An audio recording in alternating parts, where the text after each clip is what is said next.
Welcome, everyone. How are y'all doing? So, as you know, my name is Jaylen Wims, and I've been a youth history ambassador with Teen Empowerment since 2019. I joined through the SOUP program, or the Summer of Opportunities program, and we had to choose 6 different jobs in order there from the one you wanted the most to the least. Being 15, having so many options, and not having any background information, TE was 5th for me. And I still have to thank my mom for that. She was in my ear pushing for TE. Funny enough, my first option was RCTV, as I was a very behind-the-scenes person, and look who we spent the entire summer with. Collaborating with them since the start of our recordings with the oral histories between the elders. Growing up, I would say I was partially sheltered. From 3rd to 5th grade, I attended a Catholic school named St. John Newman that has been renamed to St. Ambrose Academy right on Empire Boulevard. And ever since, I've attended the Pittsford School District through the Urban-Suburban program.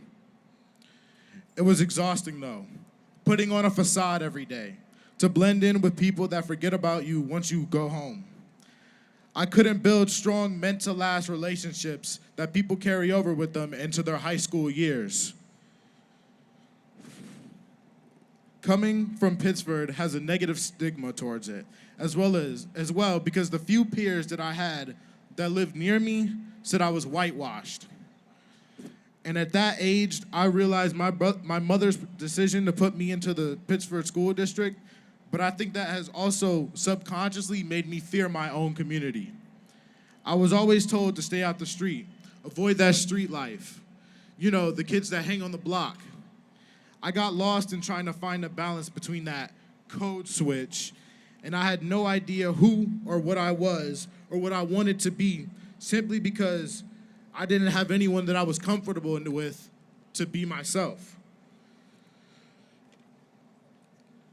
This project has been a major part of my life and has truly shaped me into the person that I am today.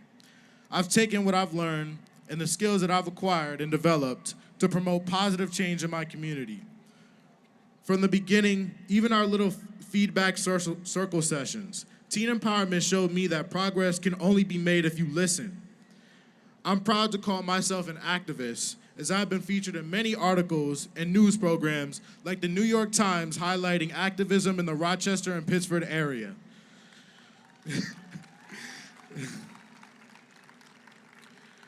I facilitated many groups of people, including colleges, churches, and conferences about the history of redlining and racist policies in not only Rochester, but the United States. Fighting for a common mindset that I've noticed people have when thinking about Black poverty, which is work harder. It's easy to fall into the trap of being divided when you don't know your history, how we got here, or why we are here. There are key experiences that we have as Black people have had to encounter in our lives as a result of the color of our skin. It's a generational effect that we have carried with us since we were brought here. Though there is anger that comes with it, being disadvantaged, being held down for generations, focusing that anger into something positive for your community into being the change. That's why we talk about Sankofa. Sankofa is an African word meaning to go back and fetch it. Fetch the knowledge, the power of that unearthed history. Building off the knowledge and wisdom of the elders paves the way for the youth to build stronger relationships with each other and our elders, taking the necessary steps to restoring the village that we once had.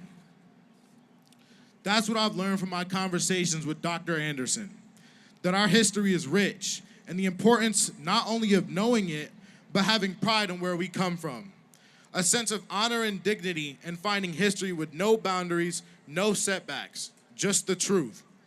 Through face-to-face experiences and speaking and spreading our truth, we regain more and more lost pieces of Black excellence. But within that, we also learn of how we were wronged in the past and strive towards changing history so that it doesn't repeat itself.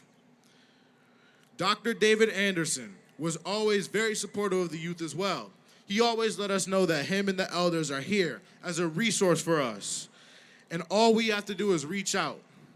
He's taught me that being in a community and pushing each other, including the elders, to be better, do better, and encourage one another in everything that they do. I'm very proud, no, I am honored to present Dr. David Anderson with this special recognition that we are calling in his honor as the Sankofa Ambassador. But very sadly, unfortunately, Dr. David Anderson will not be here, so Hanif Abdul-Wahid will accept the award on his behalf.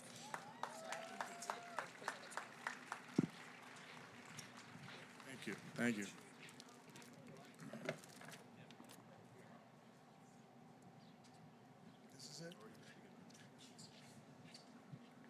Greetings, everyone. We survived the rain today. And a wonderful crowd that we have here today, but a testament to teen empowerment. So let's give them a round of applause.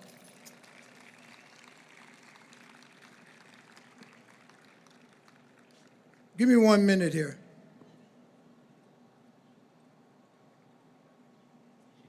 Dr. David Sankofa Anderson. The word Sankofa is Twi language from Ghana, which means to retrieve, go back and fetch it. In Baba, Father Sankofa has done this brilliantly with commitment, dedication, and fidelity to this community. He has gone back and has gotten the true stories of the excellent life of a people written out of history. I, as many here, are his students. To accept this honor for him is a highlight for me and those in attendance that love and admire Sankofa Dr. Anderson. So let's give him a round of applause. He asked me today to tell you this here, and this is one of his favorite sage wisdoms that he gives whenever he speaks, whenever he engages young people, or whenever he engages an audience. He asks us to come to unity, which means community.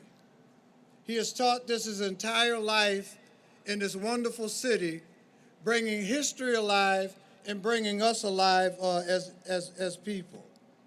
So it's with my honor that we will give this to Dr. Anderson. His lifelong dream is that we build and support and sustain this high principle of unity in the community. Thank you. God bless you. Ashe.